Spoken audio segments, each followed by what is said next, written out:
Hello everyone, welcome to JMD study. देखो हमारा topic है chemical properties of haloarenes. किसकी केमिकल प्रॉपर्टीज पढ़ेंगे अपन? हेलो एरिन्स की, कि हेलो एरिन्स कौन कौन सी केमिकल रिएक्शन देते हैं। देखो हेलो एरिन्स में हेलोजन परमाणु जुड़ा होता है बेंजीन रिंग से। हेलोजन परमाणु किससे जुड़ा होता है? बेंजीन रिंग से। ये हेलो एरिन 4 टाइप की केमिकल रिएक्शन देते हैं। कितने टाइप की? 4 टाइप की केमिकल रिएक्शन देते हैं। इसमें जो फर्स्ट रिएक्शन देते हैं ये न्यूक्लियोफिलिक सब्स्टिट्यूशन रिएक्शन। फर्स्ट कौन सी रिएक्शन देते हैं? Nucleophilic substitution reaction. Second reaction देते हैं ये इलेक्ट्रोफिलिक सब्स्टिट्यूशन रिएक्शन।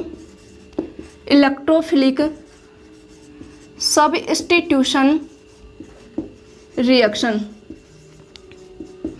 और ये थर्ड रिएक्शन देते हैं ये reaction with metals. Reaction with metals किसके साथ रिएक्शन देते हैं? मेटल्स के साथ। और ये फोर्थ रिएक्शन देते हैं ये रिडक्शन रिएक्शन।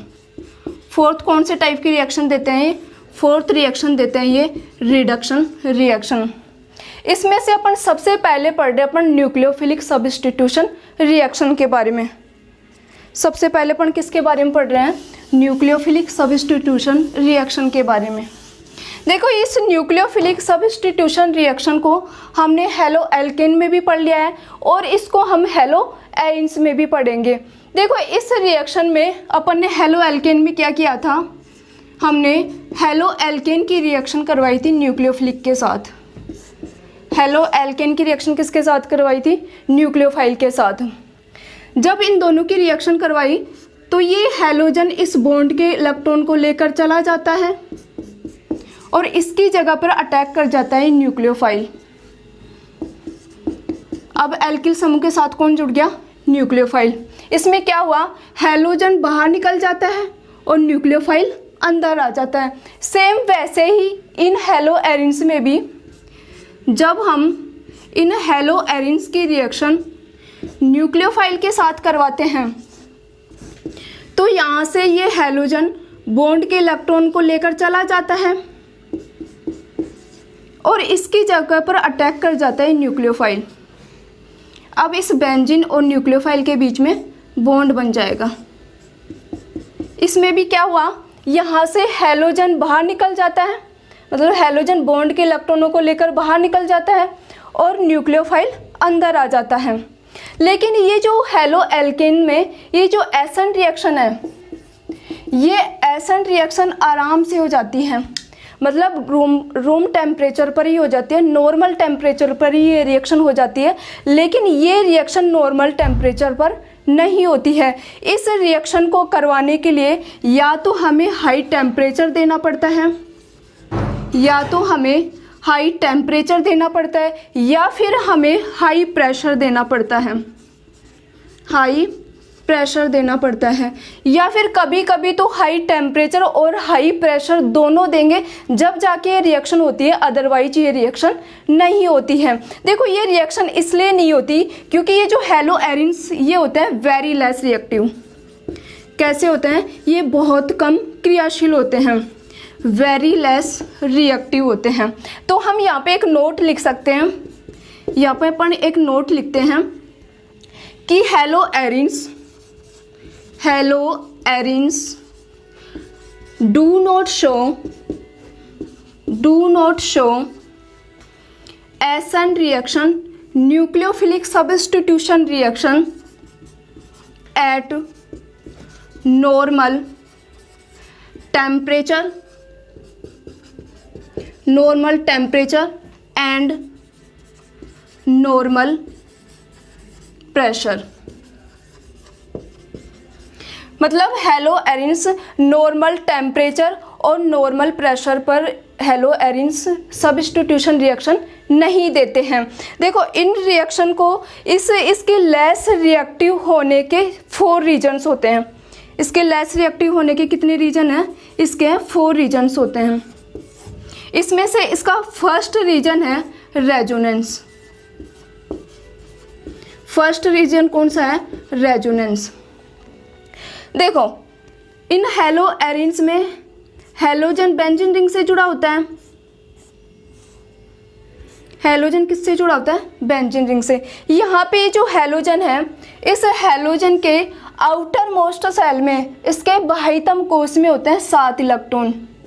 इसके बाह्यतम कोश में कितने इलेक्ट्रॉन होते हैं? इसके बाह्यतम कोश में होते हैं 7 इलेक्ट्रॉन। इसमें से ये 1 इलेक्ट्रॉन के द्वारा तो इस बेंजीन के साथ बॉन्ड बना लेता है। अब इसके पास बचते हैं 6 इलेक्ट्रॉन। इस बेंजीन के ऊपर कितने इलेक्ट्रॉन होते हैं? 6 इलेक्ट्रॉन होते हैं। अब इस हैलोजन के ऊपर ये इलेक्ट्रॉन और इस बेंजीन रिंग के ऊपर ये पाई बॉन्ड, ये आपस में कॉन्जुगेशन में, मतलब ये एक दूसरे के अल्टरनेट पोजीशन पे हैं। देखो यहाँ पे है अल्टरनेट पोजीशन का मतलब है कि इसके ऊपर लोन पेयर, फिर सिंगल बॉन्ड, फिर डबल बॉन्ड, फिर सिंगल बॉन्ड, फिर डबल बॉन्ड, मतलब ये एक दूसरे के कॉन्जुगेशन में, ये एक दूसरे के किस में है? कॉन्जुगेशन में। ये आपस में कॉन्जुगेशन में होने के कारण यहाँ पे हो जाता है रेजोनेंस। यहाँ पे क्या हो जाएगा? रेजोनेंस हो जाता है। देखो ये रेजोनेंस के कारण ये हैलोजन इन इलेक्ट्रॉन को बेंजीन रिंग के ऊपर फेंक देता है, मतलब बेंजीन रिंग के ऊपर डाल देगा। तो देखो जब ये हैलोजन इन इलेक्ट्रॉन्स को बेंजीन रिंग के ऊपर डाल देगा तो ये दोनों इलेक्ट्रॉन इस हैलोजन और बेंजीन के बीच में बना लेते हैं बॉन्ड। इन दोनों के बीच में क्या बना लेगा? पार्शली डबल बॉन्ड बना लेगा। देखो यहाँ पे इलेक्ट्रॉन इसके बेंजीन के ऊपर डाल दिया तो यहाँ पे क्या बन गया? बॉन्ड बन जाता है। इन दोनों के बीच में क्या बन गया? यहाँ पे बन गया पार्शली डबल बॉन्ड। देखो इस हैलोजन ने बॉन्ड बनाने के लिए इलेक्ट्रॉन दिया है और जो इलेक्ट्रॉन देता है उस पर कौन सा चार्ज आ जाता है? उस पर पॉजिटिव चार्ज आ जाता है। अब देखो इस हैलोजन के ऊपर 2 लोन पेयर हैं। अब जैसे ही ये यहाँ पे डबल बॉन्ड बन जाता है तो भी ये कार्बन इस कार्बन के ऊपर कितने बॉन्ड हो गए? देखो 1 2 3 4 5 कार्बन के ऊपर कार्बन ने कितने बॉन्ड बना लिए? 5 बॉन्ड बना लिया। और जबकि कार्बन तो 5 बॉन्ड बनाता ही नहीं है, ये तो ओनली 4 बॉन्ड बनाता है। तो ये क्या करता है? जैसे ही इन दोनों के बीच में डबल बॉन्ड बनता है, इस पाई बॉन्ड के इलेक्ट्रॉन शिफ्ट हो जाते हैं इस कार्बन के ऊपर। देखो अब इस पाई बॉन्ड के इलेक्ट्रॉन इस कार्बन के ऊपर आ गए तो अब इसके ऊपर क्या आ जाएगा? नेगेटिव चार्ज आ जाएगा। और यहाँ पे देखो एक डबल बॉन्ड ये है और एक डबल बॉन्ड ये है। अब यहाँ पे देखो ये जो इलेक्ट्रॉन है, ये इलेक्ट्रॉन इन दोनों कार्बन के बीच में बॉन्ड बना लेंगे और ये इलेक्ट्रॉन शिफ्ट हो जाएंगे इस कार्बन के ऊपर। यहाँ पे ये हैलोजन है, डबल बॉन्ड है पार्शियली, इसके ऊपर पॉजिटिव चार्ज, इस पे 2 लोन पेयर है, इस पे डबल बॉन्ड है, इस पे नेगेटिव चार्ज, क्योंकि इस बॉन्ड के इलेक्ट्रॉन इस कार्बन के ऊपर आ गए। और जब इलेक्ट्रॉन किसी एटम पर आते हैं तो उस पर कौन सा चार्ज? नेगेटिव आ जाता है। यहाँ डबल बॉन्ड है। अब देखो ये जो इलेक्ट्रॉन है, ये इलेक्ट्रॉन इन दोनों के बीच में बॉन्ड बना लेंगे और इस बॉन्ड के इलेक्ट्रॉन शिफ्ट हो जाएंगे इस कार्बन के ऊपर। देखो यहाँ पे डबल बॉन्ड है, इन दोनों इलेक्ट्रॉन ने इन दोनों कार्बन के बीच में बॉन्ड बना लिया और इस बॉन्ड के इलेक्ट्रॉन शिफ्ट हो गए इस कार्बन के ऊपर, तो इसके ऊपर आ गया नेगेटिव चार्ज। यहाँ पे कार्बन और हैलोजन के बीच में पार्शियली डबल बॉन्ड है, इसके ऊपर पॉजिटिव चार्ज और यहाँ पे 2 लोन पेयर। अब देखो ये दोनों इलेक्ट्रॉन दोनों कार्बन के बीच में बॉन्ड बना लेंगे और इस बॉन्ड के इलेक्ट्रॉन वापस से इस हैलोजन के ऊपर चले जाएंगे। तो देखो अब हैलोजन के ऊपर ये दोनों इलेक्ट्रॉन वापस आ गए तो वापस से हैलोजन के ऊपर 6 इलेक्ट्रॉन हो गए, क्योंकि ये दोनों इलेक्ट्रॉन वापस से हैलोजन के ऊपर आ गए। तो अब हैलोजन के ऊपर आ गए तो यहाँ से पॉजिटिव चार्ज खत्म हो गया। अब यहाँ पे डबल बॉन्ड है, यहाँ पे डबल, ये दोनों इलेक्ट्रॉन यहाँ पे डबल बॉन्ड बना लिया। अब देखो इस रेजोनेंस के दौरान इस कार्बन और हैलोजन के बीच में आ गया डबल बॉन्ड के करैक्टर, इसके बीच में क्या आ गया? पार्शियली डबल बॉन्ड आ गया। इन कार्बन और हैलोजन के बीच में पार्शियली डबल बॉन्ड आने के कारण यहाँ पे इन दोनों के बीच की बॉन्ड लेंथ हो जाती है कम। इसकी बॉन्ड लेंथ क्या हो जाएगी? इसकी बॉन्ड लेंथ हो जाएगी कम हो जाएगी, और जब इसकी बॉन्ड लेंथ कम हो जाएगी तो ये बॉन्ड हो जाएगा स्ट्रॉन्ग। देखो इस बात को हम समझते हैं। जैसे अपने पास मान लो ये चौक है, इस चौक की लेंथ मान लो मैंने ये लेंथ ली। अब अगर मैं इसको तोड़ूंगी तो ये आसानी से टूट जाएगा, लेकिन मान लीजिए इसकी लेंथ मैं इतनी लेती हूँ, इतना छोटा चौक लिया, अगर मैं अब इसको तोड़ती हूँ तो ये आसानी से टूटेगा क्या? अब ये आसानी से नहीं टूटेगा। क्यों नहीं टूटेगा? क्योंकि अब ये स्ट्रॉन्ग हो गया। सेम वैसे ही जैसे ही इस कार्बन और हेलोजन के बीच में डबल बॉन्ड के करैक्टर आ जाते हैं तो ये बॉन्ड लेंथ हो जाती है कम, और ये बॉन्ड लेंथ कम होने के कारण ये बॉन्ड हो जाता है स्ट्रॉन्ग।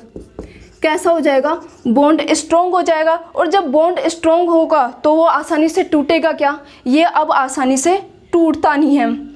क्या हो गया? पार्शियली डबल बॉन्ड आने के कारण बॉन्ड लेंथ कम हो जाती है। बॉन्ड लेंथ कम होने के कारण बॉन्ड स्ट्रॉन्ग हो जाता है, और ये बॉन्ड स्ट्रॉन्ग होने के कारण ये बॉन्ड आराम से टूटता नहीं है, जिसके कारण ये क्या होते हैं? लेस रिएक्टिव होते हैं। देखो इनको हेलो एल्केन में समझते हैं। देखो हेलो एल्केन में ये है हेलो एल्केन ले लिया, यहाँ पे कोई भी एल्किल समूह ले लेते हैं। जैसे अपन ने ले लिया मैथिल हैलाइड ले लिया। अब यहाँ पे रेजोनेंस होगा क्या? क्योंकि यहाँ पे रेजोनेंस कब होता? जब ये कार्बन या तो डबल बॉन्ड बना के रखता या फिर कार्बन के ऊपर कोई पॉजिटिव या नेगेटिव होता तो यहाँ पे रेजोनेंस होता, अदरवाइज यहाँ पे रेजोनेंस नहीं होगा। यहाँ पे नो रेजोनेंस, यहाँ पे रेजोनेंस नहीं हो रहा है। इसके कारण इस कार्बन और हेलोजन के बीच की बॉन्ड लेंथ ज़्यादा होती है, और इन दोनों के बीच की बॉन्ड लेंथ ज़्यादा होने के कारण यहाँ से ये बॉन्ड ब्रेक आराम से हो जाता है। क्या? इन दोनों के बीच की बॉन्ड लेंथ ज़्यादा होने के कारण ये बॉन्ड आराम से टूट जाता है, और ये हेलोजन इस बॉन्ड के इलेक्ट्रॉनों को लेकर आराम से बाहर निकल जाता है। यही रीज़न है कि ये जो हेलो एल्केन तो आराम से रिएक्शन शो करते हैं, लेकिन ये हेलो एरिन ये रिएक्शन शो नहीं करते हैं। अब इसका दूसरा रीज़न देखो। फर्स्ट रीज़न तो क्या देखा अपन ने? रेजोनेंस देखा। अब इसका सेकंड रीज़न देखते हैं अपन। इसके लेस रिएक्टिव होने का सेकंड रीज़न है, देखो इन हेलो एरिन्स में ये हेलोजन जिस कार्बन के साथ जुड़ा है उसका हाइब्रिडाइजेशन होता है sp2। इसका संकरण कौन सा है? sp2 संकरण है। देखो संकरण कैसे देखते हैं? जब कार्बन के ऊपर सारे सिंगल बॉन्ड होते हैं तो उसका हाइब्रिडाइजेशन होता है sp3, और जब कार्बन डबल बॉन्ड बनाता है तो उसका हाइब्रिडाइजेशन होता है sp2, और जब कार्बन ट्रिपल बॉन्ड बनाता है तो उसका हाइब्रिडाइजेशन होता है sp। अब यहाँ पे देखो ये कार्बन इस कार्बन के साथ डबल बॉन्ड बना रखा है तो इसका हाइब्रिडाइजेशन कौन सा है? sp2 हाइब्रिडाइजेशन है। देखो इसका सेकंड रीजन है कि ये हेलोजन जिस कार्बन के साथ जुड़ा है उसका हाइब्रिडाइजेशन होता है sp2। इसका हाइब्रिडाइजेशन कौन सा होता है? sp2। देखो यहाँ पे ये हाइब्रिडाइजेशन sp2 है। मान लो ये जो sp2 हाइब्रिडाइजेशन है ये है 100%। ये कितना है? 100%। तो इसमें s का कितना पार्ट है? s कितना परसेंट है? 33.33%। देखो कैसे? यहाँ पे 3 है, एक तो s है और 2 p है। तो इसको जब हम 3 से डिवाइड करेंगे, 3 से डिवाइड करेंगे तो यहाँ पे क्या आ जाएगा? 33.33%। तो इसमें s कितना परसेंट है? 33% है। अब इसमें हेलो एल्केन में देखते हैं। देखो हेलो एल्केन में इस कार्बन का हाइब्रिडाइजेशन sp3 होता है। तो देखो यहाँ पे ये sp3 मान लो 100% है, तो इसमें s का कितना पार्ट होगा? s कितना परसेंट है? 25% है। देखो कैसे? ये यहाँ पे 4 है तो इसमें 4 से डिवाइड करेंगे तो कितना आ जाएगा? 25%। तो इसमें s कितना है? 25%। देखो इसके कंपैरिजन में यहाँ पे s करैक्टर ज़्यादा है। इसमें क्या है? परसेंटेज s करैक्टर ज़्यादा है, और जब परसेंटेज s करैक्टर ज़्यादा होते हैं तो इसकी इलेक्ट्रोनेगेटिविटी ज़्यादा होती है। इसकी इलेक्ट्रोनेगेटिविटी क्या हो जाएगी? ज़्यादा हो जाएगी। देखो इलेक्ट्रोनेगेटिविटी का मतलब होता है इलेक्ट्रॉन को अपनी ओर अट्रैक्ट करने की टेंडेंसी, मतलब इलेक्ट्रॉन्स को अपनी ओर खींचने की जो क्षमता होती है वो होती है इलेक्ट्रोनेगेटिविटी। देखो इसमें इस कार्बन की इलेक्ट्रोनेगेटिविटी ज़्यादा होती है, जिसके कारण इस बॉन्ड के इलेक्ट्रॉनों को ये अपनी ओर खींच के रखता है। इस बॉन्ड के इलेक्ट्रॉन किसकी साइड में होते हैं? इस कार्बन की साइड में। तो अब ये कार्बन इस हेलोजन को बॉन्ड के इलेक्ट्रॉन ले जाने देगा क्या? नहीं ले जाने देगा, क्योंकि इसकी इलेक्ट्रोनेगेटिविटी ज़्यादा होने के कारण इस बॉन्ड के इलेक्ट्रॉनों को ये अपनी साइड में खींच के रखता है। देखो इसको हम ऐसे भी समझ सकते हैं कि इसमें परसेंटेज एस करैक्टर ज़्यादा होते हैं। परसेंटेज एस करैक्टर ज़्यादा होने का मतलब है कि इस बॉन्ड के इलेक्ट्रॉन कार्बन के न्यूक्लियस के पास में है।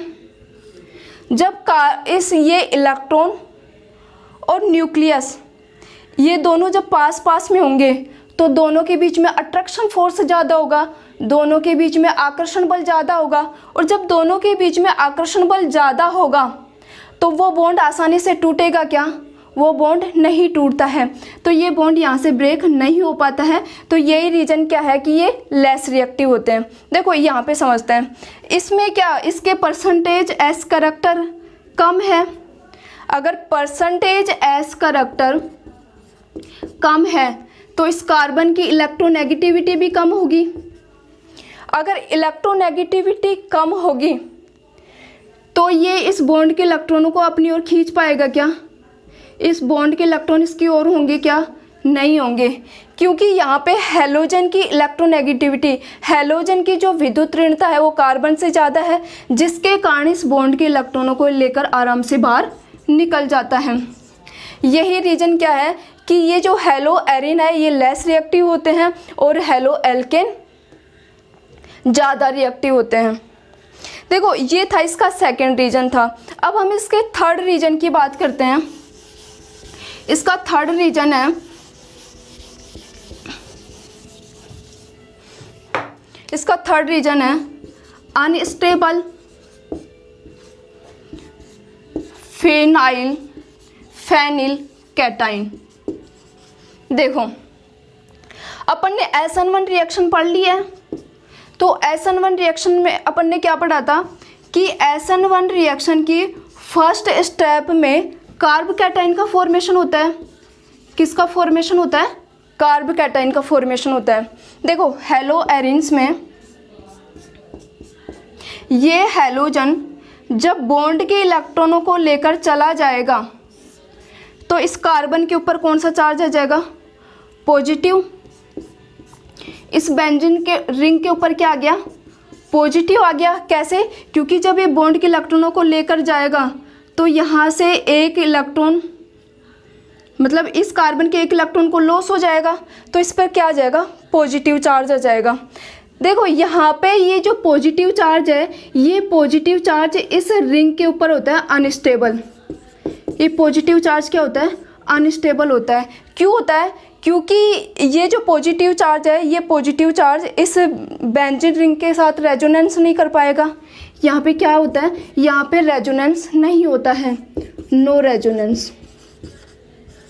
यहाँ पे जब रेजोनेंस नहीं होगा तो यहाँ पे रेजोनेंस नहीं होने के कारण इस बेंजीन रिंग के अंदर इतनी कैपेसिटी नहीं होती है कि ये इस पॉजिटिव चार्ज को बैलेंस कर सके। ये इसका थर्ड रीजन है इसके लेस रिएक्टिव होने का।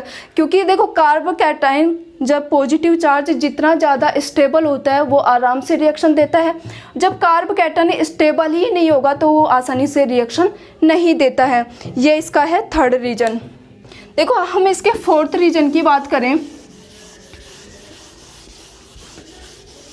इसका फोर्थ रीजन है हाई इलेक्ट्रॉन डेंसिटी एट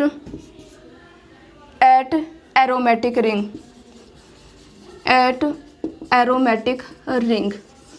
देखो इसमें एरोमेटिक रिंग, इस बेंजीन रिंग के ऊपर, इस बेंजीन रिंग के अंदर इलेक्ट्रॉन क्लाउड होता है। इसके अंदर ये इलेक्ट्रॉन क्लाउड घूमता रहता है, ये पाई इलेक्ट्रॉन्स घूमते रहते हैं। मतलब इस पे ये इलेक्ट्रॉन रिच होता है। इलेक्ट्रॉन रिच कैसे होता है? क्योंकि इस पर इलेक्ट्रॉन डेंसिटी हाई होती है, जिसके कारण अब देखो ये जो न्यूक्लियोफाइल है, इस न्यूक्लियोफाइल के ऊपर भी नेगेटिव चार्ज होता है, नेगेटिव साइन होता है। और नेगेटिव साइन किसको रिप्रेजेंट करता है? इलेक्ट्रॉन्स को रिप्रेजेंट करता है। तो इसके मतलब इसके ऊपर इलेक्ट्रॉन्स है और इस बेंजीन रिंग के ऊपर भी इलेक्ट्रॉन है। और अपन को ये पता है कि इलेक्ट्रॉन एक दूसरे को करते हैं रिपेल, एक दूसरे को दूर दूर करते हैं। मतलब इलेक्ट्रॉन एक दूसरे के दूर होते जाते हैं। इलेक्ट्रॉन इलेक्ट्रॉन के बीच में होता है रिपल्शन, एक दूसरे को करते हैं प्रतिकर्षित। देखो यहाँ पे इसके ऊपर भी इलेक्ट्रॉन डेंसिटी, इसके ऊपर भी इलेक्ट्रॉन डेंसिटी, तो ये एक दूसरे से दूर जाएंगे, ये इधर जाएगा, ये इधर जाएगा, एक दूसरे को रिपेल करेंगे। तो जब ये एक दूसरे को रिपेल करेंगे तो ये न्यूक्लियोफाइल इस बेंजीन रिंग के ऊपर जुड़ पाएगा क्या? ये नहीं जुड़ पाएगा। क्यों? क्योंकि इसके ऊपर भी इलेक्ट्रॉन, इसके ऊपर भी इलेक्ट्रॉन, जिसके कारण एक दूसरे को रिपल्शन, दोनों के बीच में रिपल्शन होगा। ये है इसका फोर्थ रीजन। इन 4 रीजन के कारण ये होता है वेरी लेस रिएक्टिव। अब हम यहाँ पे कुछ न्यूक्लियोफिलिक सब्स्टिट्यूशन रिएक्शन करवा के देखते हैं। अब हम यहाँ पे कुछ न्यूक्लियोफिलिक सब्स्टिट्यूशन रिएक्शन करवाते हैं। अपन यहाँ पे सबसे पहले ले लेते हैं क्लोरोबेंजीन। हमने क्या ले लिया यहाँ पे? हमने ले लिया क्लोरोबेंजीन। हमने ले लिया यहाँ पे ले लिया क्लोरोबेंजीन। और इस क्लोरोबेंजीन की रिएक्शन करवाते हैं अपन सोडियम हाइड्रोक्साइड के साथ। किसके साथ रिएक्शन करवा रहे हैं? सोडियम हाइड्रोक्साइड के साथ। और इन दोनों की रिएक्शन करवाते हैं अपन एसिड की प्रेजेंस में। किसकी प्रेजेंस में रिएक्शन करवा रहे हैं? एसिड की प्रेजेंस में। तो यहाँ पे जो सोडियम हाइड्रोक्साइड है ये Na+ और OH- आयनों में टूट जाएगा। यहाँ पे जो हाइड्रोक्साइड आयन है ये है स्ट्रॉन्ग न्यूक्लियोफाइल। एक कैसा न्यूक्लियोफाइल है? Strong nucleophile. देखो इस रिएक्शन में अपन स्ट्रॉन्ग न्यूक्लियोफाइल ही लेंगे, अपन वीक न्यूक्लियोफाइल नहीं लेंगे। क्यों नहीं लेंगे? क्योंकि ये जो हेलो एरिन्स होते हैं ये होते हैं लेस रिएक्टिव, इसलिए ये वीक न्यूक्लियोफाइल के साथ रिएक्शन नहीं करते हैं। तो यहाँ पे जो OH है ये कैसा है? Strong nucleophile. देखो ये हेलो एरिन्स की रिएक्शन है। ये अपन को पता है कि जो हेलो एरिन्स होते हैं ये लेस रिएक्टिव होते हैं। ये नॉर्मल टेम्परेचर और नॉर्मल प्रेशर पर तो ये रिएक्शन करेंगे नहीं। और इस रिएक्शन को करवाने के लिए हमें या तो हाई टेम्परेचर और हाई प्रेशर लेंगे, जब ही ये रिएक्शन होगी, अदरवाइज ये रिएक्शन नहीं होगी। तो यहाँ पे अपन टेम्परेचर ले रहे हैं 623 केल्विन टेम्परेचर ले रहे हैं। और यहाँ पे प्रेशर ले रहे हैं अपन 300 ATM प्रेशर ले रहे हैं। अब यहाँ पे क्या होगा? ये जो क्लोरीन है ये इलेक्ट्रॉन लेकर बाहर निकल जाएगा, ये इलेक्ट्रॉन लेके चला जाता है और इसकी जगह पर अटैक कर जाता है ये हाइड्रोक्साइड। अब इसकी जगह कौन अटैक कर गया? हाइड्रोक्साइड। कौन जुड़ गया? हाइड्रोक्साइड। अब ये क्या बन गया? फिनोल। क्या बन गया? ये फिनोल बन गया। अब हम देखते हैं कि ये रिएक्शन प्रोसीड कैसे होती है। देखो अपन ने क्या लिया? सोडियम हाइड्रोक्साइड लिया। यहाँ पे इस सोडियम हाइड्रोक्साइड में ये H+ और यहाँ से Cl-, इन दोनों के बीच में बॉन्ड बन जाता है और यहाँ से बाहर निकल जाता है HCl। क्या बाहर निकल गया? यहाँ पे HCl। यहाँ पे ये जो सोडियम ऑक्साइड है ये सोडियम ऑक्साइड इस बेंजीन रिंग के साथ बॉन्ड बना लेता है। यहाँ पे जुड़ गया सोडियम ऑक्साइड इस बेंजीन रिंग के ऊपर। अब ये क्या बन गया? ये बन गया सोडियम फिनॉक्साइड। क्या बन गया? सोडियम फिनॉक्साइड बन गया। देखो अपन यहाँ पे प्रेजेंस ली थी एसिड की, तो यहाँ पे क्या? HCl। अपन ने कौन सा एसिड ले लिया? HCl ले लिया, हाइड्रोजन क्लोराइड ले लिया। देखो यहाँ पे क्या होगा? यहाँ से Cl- और यहाँ से Na+, क्योंकि इसमें ऑक्सीजन की इलेक्ट्रोनेगेटिविटी ज़्यादा है तो इसके ऊपर नेगेटिव चार्ज, क्योंकि बॉन्ड के इलेक्ट्रॉन अपनी ओर खींच लेगा, और इस पर क्या आ जाएगा? पॉजिटिव। यहाँ से Na और यहाँ से Cl, NaCl के रूप में बाहर निकल जाएगा। किसके रूप में बाहर निकलेगा? NaCl के। अब ये जो हाइड्रोजन H+ आयन है ये H+ इस O- से जुड़ जाता है। यहाँ पे देखो, यहाँ पे क्या? इस ऑक्सीजन और हाइड्रोजन के बीच में बन जाएगा बॉन्ड। इस प्रकार से यहाँ पे क्या बन गया? फिनोल बन जाता है। अब हम आगे देखते हैं इसको।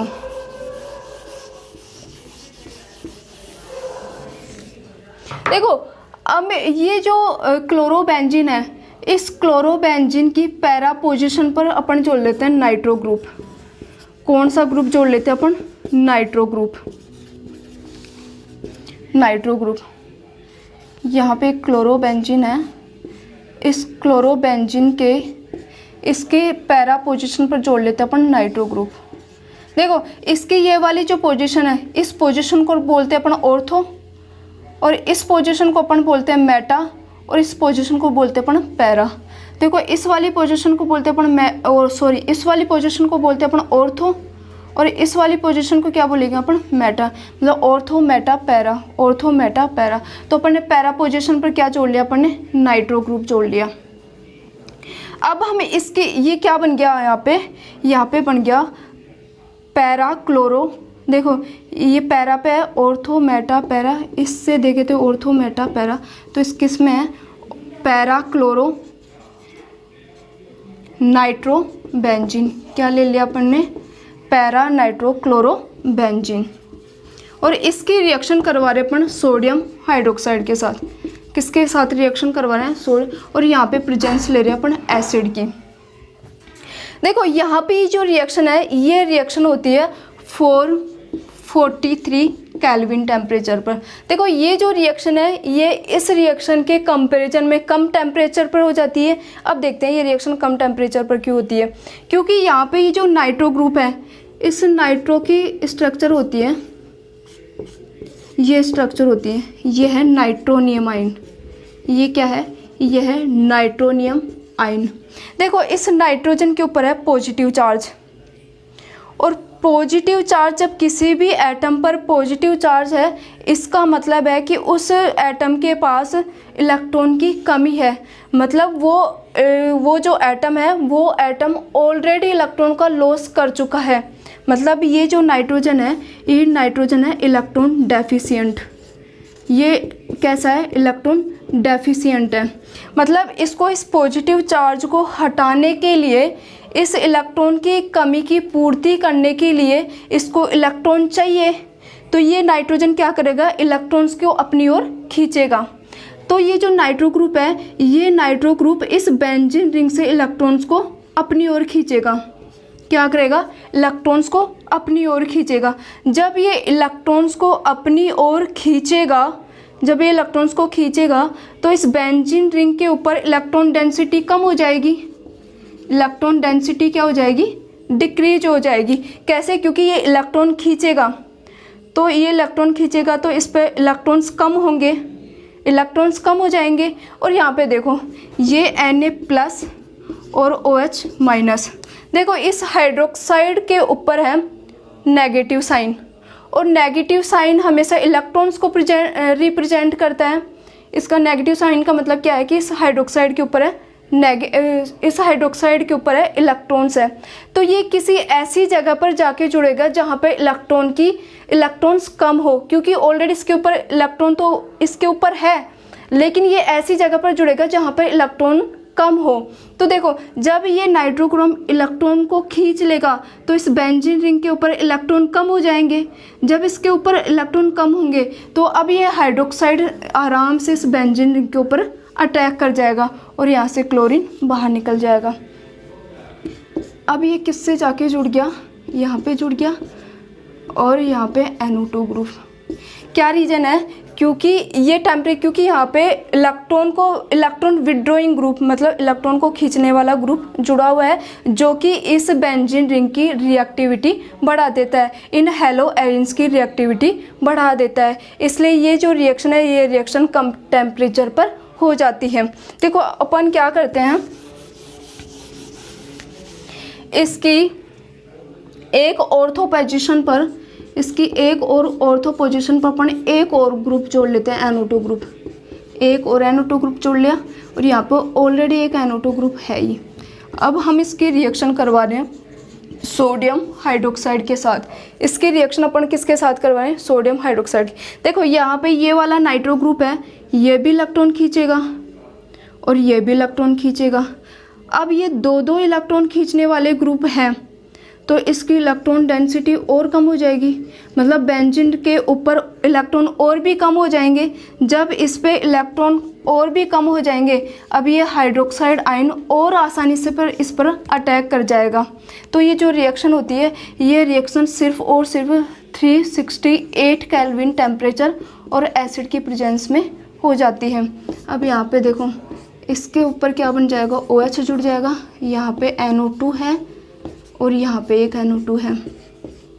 यहाँ पे देखो ये रिएक्शन तो कितने 623 केल्विन पर, ये 443 केल्विन टेम्परेचर पर, और ये होती है 368 केल्विन टेम्परेचर। क्यों हुई? क्योंकि अपन ऐसे इलेक्ट्रॉन विड्रॉइंग ग्रुप, इलेक्ट्रॉन को खींचने वाले ग्रुप जोड़ दिए हैं, और जो कि क्या करते हैं, इन हेलो एरिन्स की रिएक्टिविटी बढ़ा देते हैं। अब देखते हैं अपन इस क्लोरोबेंजीन से इसके एक इस ऑर्थो पोजीशन पे अपन एक नाइट्रो ग्रुप जोड़ देते हैं और एक यहाँ पे जोड़ देते हैं NO2, और यहाँ पे जोड़ देते हैं अपन एक NO2 ग्रुप और यहाँ पे क्लोरीन। देखो अब ये जो रिएक्शन है, ये रिएक्शन अपन करवा रहे हैं एसिड की प्रेजेंस में। देखो अब जो ये रिएक्शन है, ये रिएक्शन किसी नॉर्मल टेम्परेचर पर है, इसको हम थोड़ी सी हीट देते ही ये रिएक्शन आराम से हो जाती है। क्यों हो जाते हैं? क्योंकि यहाँ पे 3 इलेक्ट्रॉन खींचने वाले ग्रुप जुड़े हैं, एक ये है, ये भी इलेक्ट्रॉन खींचेगा और ये भी इलेक्ट्रॉन खींचेगा। अब ये तीनों ग्रुप मिलके क्या कर रहे हैं, इसकी रिएक्टिविटी बढ़ा दिए हैं। तो अब ये जो रिएक्शन है, इस रिएक्शन को थोड़ी सी हीट देते ही ये रिएक्शन प्रोसीड हो जाती है, ये रिएक्शन आराम से हो जाती है। यहाँ पे क्या था, यहाँ पे OH, क्योंकि यहाँ पे अपन ने रिएक्शन करवाई थी NaOH के साथ, तो यहाँ पे हाइड्रोक्साइड ग्रुप अटैक कर जाएगा और यहाँ से Cl बाहर निकल जाएगा यहाँ पे, और यहाँ पे आ जाएगा एक NO2, यहाँ पे एक NO2 है और यहाँ पे एक NO2 है। देखो अब हम इसके देखते हैं मैकेनिज्म, देख लें तो इस वाली रिएक्शन के अपन मैकेनिज्म देख लेते हैं, इन सब के अपन देख लेते हैं मैकेनिज्म।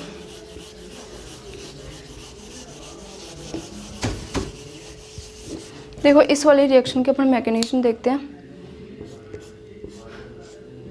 देखो इस यहाँ पे क्लोरीन जुड़ा हुआ है, यहाँ पे NO2, यहाँ पे जो NO2 होता है इसकी स्ट्रक्चर बना लेते हैं। देखो यहाँ पे यहाँ डबल बॉन्ड है, इस नाइट्रोजन के ऊपर होता है नेगेटिव, और देखो जब भी नाइट्रोजन 4 बॉन्ड बनाता है तो उस पर आ जाता है पॉजिटिव चार्ज। देखो एक इलेक्ट्रॉन यहाँ पे लगा लेते हैं, यहाँ पे पाई बॉन्ड और यहाँ पे पाई बॉन्ड है। देखो यहाँ पे अपन ने रिएक्शन करवाई थी, इसकी रिएक्शन करवाई थी अपन ने सोडियम हाइड्रोक्साइड के साथ, तो ये किस में टूट जाएगा, Na+ और OH- में टूट जाएगा। किस में टूट गया? अब यहाँ पे ये जो न्यूक्लियोफाइल है, ये न्यूक्लियोफाइल अटैक करता है। देखो मैंने क्या बताया था आपको कि इसमें ये हेलो एरिन है, ये SN1 रिएक्शन तो ये देते नहीं है। अगर ये रिएक्शन देंगे तो सिर्फ और सिर्फ SN2 रिएक्शन देंगे, मतलब इसमें कार्ब कैटाइन तो बनेगा नहीं, और सिर्फ ये रिएक्शन देंगे तो कौन सी देंगे, SN2 रिएक्शन देंगे। अब यहाँ पे जो हाइड्रोक्साइड आयन है, ये अटैक करेगा इस जगह पर और इस कार्बन के साथ बना लेगा बॉन्ड। देखो इस स्टेप में तो क्लोरीन निकलेगा नहीं, अब ये हाइड्रोक्साइड इसके साथ बॉन्ड बना लिया। देखो जब ये हाइड्रोक्साइड इस कार्बन के साथ बॉन्ड बना लेगा तो अब इस कार्बन के ऊपर कितने बॉन्ड हो गए, देखो 2 3 4 5 बॉन्ड हो गए। और देखो कार्बन कभी भी 5 बॉन्ड बनाता नहीं है, ये तो सिर्फ और सिर्फ 4 बॉन्ड बनाता है। तो ये जो बॉन्ड है, इस बॉन्ड के इलेक्ट्रॉन शिफ्ट हो जाते हैं इस कार्बन के ऊपर, तो इस कार्बन के ऊपर आ जाता है नेगेटिव चार्ज, और यहाँ पे डबल बॉन्ड और यहाँ पे एक डबल बॉन्ड।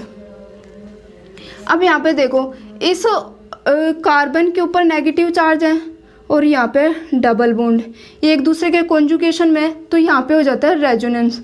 यहाँ पे क्या हो जाएगा, रेजोनेंस हो जाता है। देखो यहाँ पे नाइट्रो ग्रुप एक जुड़ा हुआ है, वो भी लगा लेते हैं अपने पॉजिटिव। यहाँ पे आ जाता है, यहाँ पे एक Cl जुड़ा हुआ है, यहाँ पे OH जुड़ा हुआ है। देखो यहाँ पे इलेक्ट्रॉन यहाँ पे आ जाते हैं, इस बॉन्ड के इलेक्ट्रॉन इस कार्बन के ऊपर आ जाएंगे। देखो इन दोनों इलेक्ट्रॉन इन दोनों कार्बन के बीच में बॉन्ड बना लिया, इसके ऊपर नेगेटिव इस नाइट्रोजन, और यहाँ पे आ जाएगा डबल बॉन्ड और इस पे क्या आ जाएगा, नेगेटिव आ जाएगा। यहाँ पे ना, अब यहाँ पे देखो, यहाँ पे रेजोनेंस हो जाएगा इस बॉन्ड के इलेक्ट्रॉन इन दोनों कार्बन के बीच में बॉन्ड बनाने का, और यहाँ पे ही दोनों इलेक्ट्रॉन इस कार्बन के ऊपर चले जाएंगे। तो देखो यहाँ पे क्लोरीन, यहाँ पे OH, इस पे क्या आ गया, नेगेटिव आ गया, यहाँ पे एक डबल बॉन्ड आ गया, यहाँ पे डबल बॉन्ड आ गया, इस पे नाइट्रोजन डबल बॉन्ड, इस पे नेगेटिव और इस पे क्या है, पॉजिटिव है। अब यहाँ पे देखो ये जो नेगेटिव है, ये नेगेटिव इन दोनों कार्बन के बीच में, इसके दोनों इलेक्ट्रॉन इन दोनों कार्बन के बीच में बॉन्ड बना लेंगे, और यहाँ पे जो क्लोरीन है, ये क्लोरीन इस बॉन्ड के इलेक्ट्रॉनों को लेकर बाहर निकल जाएगा। देखो यहाँ से ये Cl माइनस के रूप में बाहर निकल गया, इस इलेक्ट्रॉन को लेकर बाहर निकल गया, और ये दोनों बॉन्ड, ये दोनों इलेक्ट्रॉन इन दोनों कार्बन के बीच में बॉन्ड बना लेते हैं। देखो यहाँ पे बॉन्ड बन गया, यहाँ पे OH, और यहाँ पे क्या जुड़ा हुआ है, NO2 ग्रुप। इस प्रकार से ये क्या है, इसकी मैकेनिज्म। देखो ये वाली जो प्रोसेस होती है, ये होती है स्लो होती है, और जो ये वाली स्टेप है, ये वाली स्टेप होती है फास्ट होती है। देखो अपन ने ये जो पैरा वाली है, ये पैरा पोजीशन पर नाइट्रो ग्रुप जोड़ा था, इसके अपन ने क्या देखी है, मैकेनिज्म देखी है। अब हम इसकी पैरा की भी देख लेते हैं एक बार। अपन ने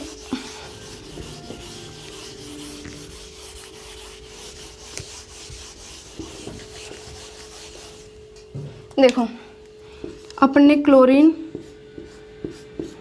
इसकी ऑर्थो पोजीशन पे जोड़ा था, अपन ने नाइट्रो ग्रुप जोड़ा था। इसकी स्ट्रक्चर यही होती है, इस पे क्या पॉजिटिव चार्ज है। इसकी रिएक्शन अपन ने किसके साथ करवाई थी, सोडियम हाइड्रोक्साइड के साथ। तो ये किस में टूट जाएगा, ये आयनों में टूट जाएगा, Na+ और OH- में। अभी जो हाइड्रोक्साइड आयन है, ये किसके साथ रिएक्शन करेगा, इस बेंजीन के साथ। देखो ये जो हाइड्रोक्साइड है, ये हाइड्रोक्साइड आयन इस कार्बन के ऊपर अटैक करेगा, तो इन दोनों के बीच में क्या बन जाएगा, बॉन्ड बन जाता है। यहाँ पे क्लोरीन, यहाँ पे OH बॉन्ड बना लेगा। जैसे ही ये इसके साथ बॉन्ड बनाता है, इस बॉन्ड के इलेक्ट्रॉन इस कार्बन के ऊपर शिफ्ट हो जाएंगे। क्यों, क्योंकि जैसे ये इसके साथ बॉन्ड बनाएगा, जब ये इसके साथ बॉन्ड लगे तो इस पर 5 बॉन्ड हो जाएंगे, 5 बॉन्ड हो जाएंगे इस कार्बन के ऊपर, और कार्बन तो 5 बॉन्ड बनाता ही नहीं है, तो जिसके कारण ये किस पे शिफ्ट हो गए, इस कार्बन के ऊपर।